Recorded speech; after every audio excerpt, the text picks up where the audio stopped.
Hello beautiful minds. দুবাইতে এরকম দারুণ সন্ধে নামে তোমরা হয়তো বিশ্বাসই করবে না, তাই তোমাদের নিয়ে আজকে দুবাইয়ের ইভিনিং দেখি। চলো, তার আগে বিকেলবেলা একটু চায়ের সঙ্গে খাবার জন্য খুব সহজ একটা চিকেন কাবাব বানাবো, সেটাও তোমাদেরকে নিয়েই বানাবো। এসো আমার কিচেনে। চিকেন কাবাব বানাচ্ছি আজকে, একটু তরিবত করে বানাচ্ছি। এখানে আমি চিকেন মিন্স নিয়েছি 400 গ্রাম, দুটো আলু নিয়েছি 250 গ্রামের মতো, আর 150 গ্রামের মতো দুটো মিডিয়াম সাইজের পেঁয়াজ, আর ইঞ্চি দেড়েক আদা, আর কয়েক কোয়া রসুন। পেঁয়াজগুলো কুচি করে নিলাম, রসুন আর আদা গুলো গ্রেট করে নিলাম, তোমরা চাইলে বেটেও নিতে পারো। এবার আলু দুটো আমি মাইক্রোওভেনে সেদ্ধ করে নিলাম। পেঁয়াজ রসুন আদা রেডি। এবার এইটা আলু দুটো আমি সেদ্ধ করে নিয়েছি, এবার এগুলো চটকে নেব একটু, ব্যাস। তারপরে কড়াইতে এটাকে আমি কুক করব। সাদা তেল দিচ্ছি 1 চামচে, 2 চামচে, 2.5 চামচে দিলাম আমি, ওই 2 থেকে 3 চামচে দেবে। আর সবার আগে আমি দেব রসুনটা একটু ভাজা ভাজা করে, পেঁয়াজ, তারপরে আদা, কাঁচা লঙ্কা কুচি যদি কেউ খেতে চাও দিতে পারো। আমি যেহেতু একটা মিট মশলা দেব, ওর মধ্যে বেশ ঝাল থাকে, সেই জন্য আলাদা করে আর কোনো কাঁচা লঙ্কা দিচ্ছি না। এবার রসুনটা দিয়ে 1 মিনিট একটু ভাজা ভাজা করি, রসুন ভাজার গন্ধটা বেরোক। আমি সবটাই মিডিয়াম আঁচে করছি, ফ্লেমটা মিডিয়াম। ভাবলাম একটু গ্রিন চিলিও দিই, তাই এই 4-5টা কাঁচা লঙ্কা কুচি কুচি করে কেটে এর মধ্যে দিয়ে দিচ্ছি। কাঁচা লঙ্কাগুলো দিয়ে দিলাম। রসুনটা ভাজা হয়ে গেছে, গোল্ডেন কালার এসে গেছে। এবার পেঁয়াজগুলো দিয়ে দেবো। পেঁয়াজটা মিনিট 2 ভাজলেই গোল্ডেন কালার এসে যাবে, তখন আদাটা দেবো। যখন পেঁয়াজটা ভাজছি তখন তার মধ্যে আমি একটু কসুরি মেথি ছড়িয়ে দেব, গন্ধটা খুব ভালো হয়। ধনে পাতা দেবো না, কিন্তু কসুরি মেথি দেবো। দুটো দিলে আমার মনে হয় দুটো গন্ধ কিরম কাটাকাটি হয়ে যায়, কোনোটাই বোঝা যায় না। অল্প করেই, বেশি দিলে তো আবার তেতো হয়ে যাবে। সুন্দর একটা গন্ধ বেরোচ্ছে পেঁয়াজ আর কসুরি মেথি ভাজার। এই সময় এরম পেঁয়াজটা এরকম হয়েছে, আদাটা দিয়ে দিলাম, গ্রেটেড আদা। এই 1/2 মিনিট থেকে 1 মিনিট একটু নাড়াচাড়া করে এর মধ্যে আমি আলুটা চটকে রেখেছি সেদ্ধ করার পর, সেইটা দিয়ে দেবো। তো চটকানো আলুটা এর মধ্যে দিয়ে দেবো। আন্দাজ মতো নুন দেব, আমি যেহেতু একটা মশলা দেব সেহেতু অল্প করে নুন দিলাম। এটা ভালো করে মিশিয়ে নাড়াচাড়া করে নেবো একটু।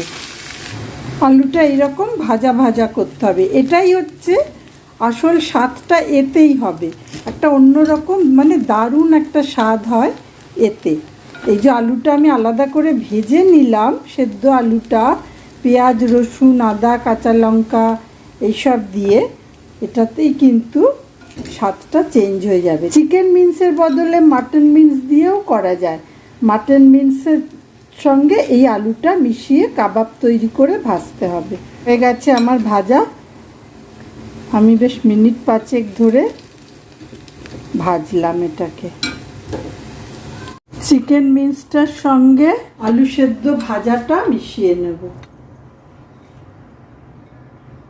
বললাম একটা মিট মশলা দেব, আমি সেই মশলাটা বড় চামচে, টেবিল চামচে 1 চামচে ভরপুর করে দিচ্ছি। যদি মিট মশলা বাড়িতে না থাকে তবে হলুদ, শুকনো লঙ্কার গুঁড়ো, ধনে অনেকটা, আর কিছুটা জিরে, আর কিছুটা গরম মশলা আর আমচুর পাউডার, এইগুলো সব মিশিয়ে এই কাবাবের পুরটা তৈরি করতে হবে, মানে কাবাবটা তৈরি করতে হবে। আর এটা বেশ ঝাল, তাই জন্য আর আমি লঙ্কা দিচ্ছি না।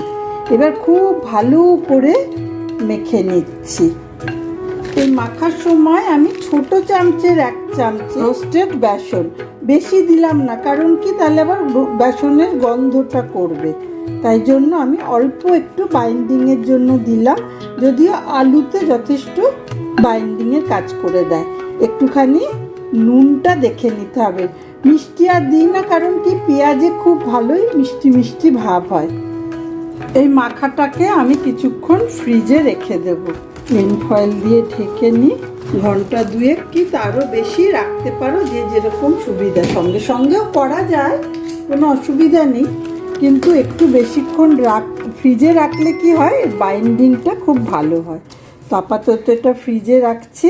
চিকেন মিন্সটা মেখে টেখে কাবাবের জন্য আমি ফ্রিজে রেখে দিয়েছিলাম। 4-5 ঘন্টাও রাখা যায়, যদি ইচ্ছে হয় 1 ঘন্টা, একদিনও রাখা যায়, মানে রাত্রিবেলা করে পরের দিনও করা যায়। এবার এইটাকে আমি কাবাবের মতো গড়ে নেব। আগে তেলটা গরম করতে বসিয়ে দিয়ে তারপরে কাবাবগুলো গড়ে ফেলবো।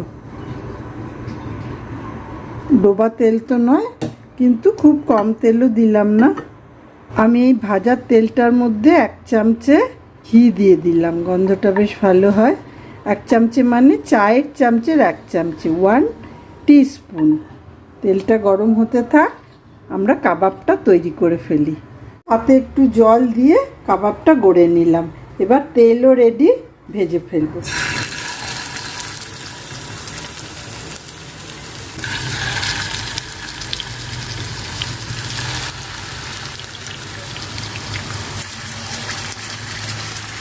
তিন 4 মিনিট পরে উল্টে দিলাম।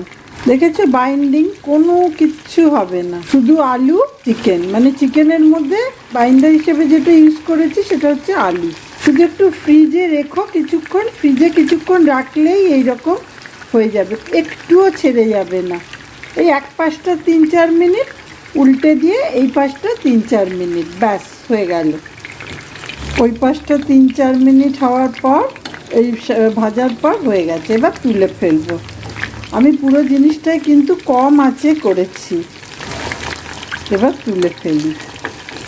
একটু লেবু চিপে দিয়ে দিতে পারো, দারুণ লাগবে কিন্তু। করে দাও চটপট, খুব সহজে করা যায়। চায়ের সঙ্গে কাবাব খেয়ে ছুটির দিনের বিকেলবেলায় বারান্দায় গিয়ে দেখি দারুণ একটা সন্ধে নামছে। সামনের পার্কের লেকটায় আকাশ তার নিজের মুখ দেখছে রঙিন হয়ে, আর পাখিদের কি কিচিরমিচির। বারান্দায় একটু দাঁড়াই, তারপর না হয় যাবো পার্কে। টিয়া পাখিরা সব বসে আছে, সন্ধে হওয়ার আগে লাস্ট ঝগড়াঝাটিটা করে নিচ্ছে বোধহয়, ক্যাঁচড় ম্যাচড় করছে। এক্ষুনি উড়ে উড়ে এলো, তারা বাসায় ফিরলো ফোনের এইটার ওপরে। ওই যে ওড়াউড়ি শুরু করেছে। এগুলো সব টিয়া পাখি, সবুজ রঙের লম্বা লেজ ঝোলা। আজকে একটু ইচ্ছে আছে পার্কে হাঁটতে যাব, গরম গরম করে যাইনি এতদিন। অথচ দেখো কত লোক হাঁটছে, খেলাধুলো তো অন্ত নেই বাচ্চাদের। অসংখ্য পাখি এখন যে যার বাসায় ফিরেছে, বাড়িতে ফিরেছে। দুবাই মানেই লোকে ভাবে ইট কাঠের জঙ্গল, সেটা অনেকটাই ঠিক, কিন্তু নেচার দেখো তার মধ্যেও নিজের জায়গা করে নেয়। আমার এই ব্যালকনি থেকেও এই বড় বড় বিল্ডিংগুলোর পেছন থেকে কি সুন্দর সানসেট দেখা যাচ্ছে। এবার পার্কে যাই চলো। সন্ধ্যের এই এত সুন্দর সময়টুকুতে কিছু চাইতেই ইচ্ছে করে না, মনে হয় ভগবান বুঝি সব আপনিই দেবেন। তবুও তোমাদের কাছে চেয়ে রাখি, লাইক দিও, আমার ভিডিওগুলো যদি পছন্দ হয় অন্যদের সঙ্গে শেয়ার করো কিন্তু, আর অবশ্যই সাবস্ক্রাইব করো যারা এখনও সাবস্ক্রাইব করোনি তারা। দুবাইয়ের অনেক অপূর্ব সব সুন্দর সুন্দর সানসেটের দৃশ্য আমার কাছে মনের মধ্যে এবং ক্যামেরায় দুটোতেই ধরা রয়েছে।